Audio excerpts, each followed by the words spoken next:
Just a quick video primarily for my friend James, who also has a 2018 Cummins Ram 2500.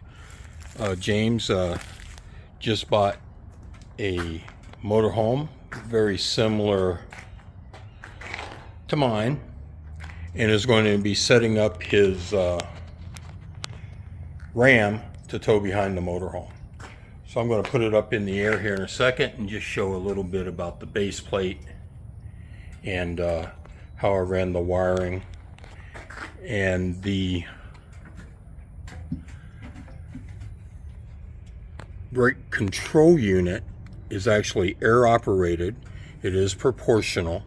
It is a Roadmaster BrakeMaster. What this reservoir under here is for is if it comes disconnected from the motorhome, that little pin will pull out and there is enough air left in that cylinder to brake the truck to a stop in the case of an emergency. Finding a place to mount that was one of the challenges, because there's not a lot of room under the hood. So, and basically this air line goes through the firewall underneath the seat,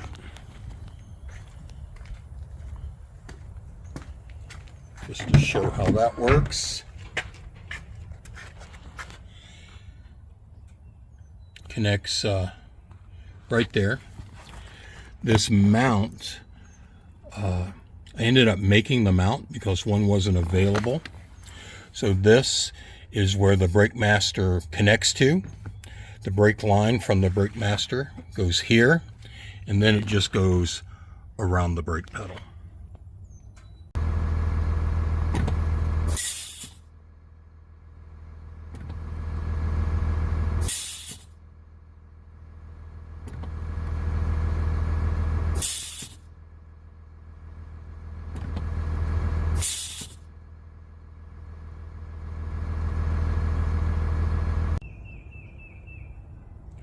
This is a quick look at the base plate. This is a Roadmaster direct attach base plate, meaning this is not removable. The tow bar connects directly to this with a pin. This is the air from the motorhome for the air braking we just discussed.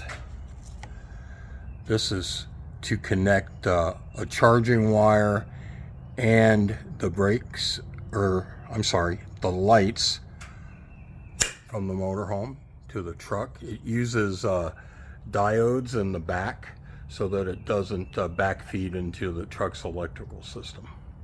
So let's go under real quick and we'll see what we can see about how this is mounted. Again, to show it on the front, had to do some trimming here and here. Other than that, it fit pretty well. Again, this is the Roadmaster. The blue ox base plate, I understand, goes in between these two tow hooks where I have that 2-inch receiver. So let's go underneath and see what we can see. It's been several years since I installed this base plate, so I'm kind of refreshing my memory here looking at it. Add a little light over here. So you can see the base plate is bolted underneath the sway bar and then bolted to the side here. The base plate and the tow bar are both rated for over 10,000 pounds. Easy enough. I think I remember having to take the front bumper off. Yeah, or maybe this lower valance to actually install the base plate.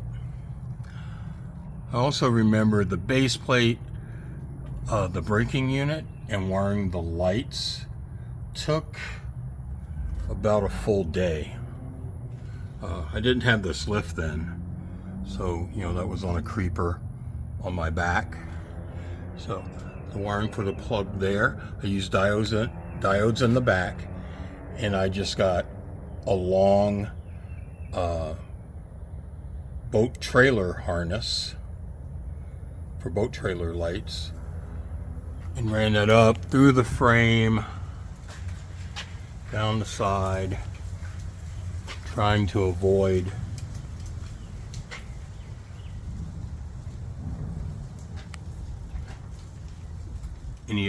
I tried to avoid any of the exhaust. That really was the easy part of the operation, I think.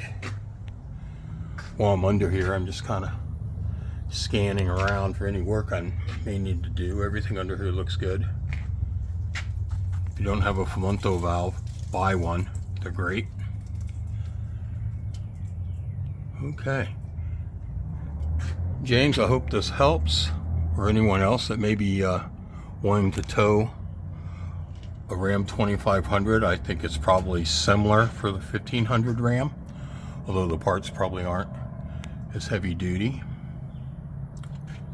So if anyone has any questions, please put them in the comments. Take care. One other quick thing to mention about towing a Ram 2500 heavy duty. On the Dodge Dakota, which is also set to tow, you have to unlock the steering wheel, put the transfer case into neutral, and then leave the key in it. And even though you turn off the radio, that can cause some battery drain because you got the key pretty much in the on position, one click forward. So with the 2500 Ram, the steering wheel is not locking. So you put the transfer case in neutral.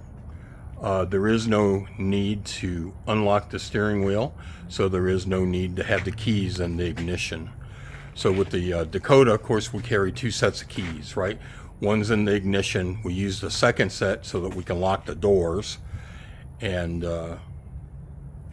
that's not necessary with the 2500. This is the first vehicle I've owned in recent history that I can think of that did not have a locking steering wheel.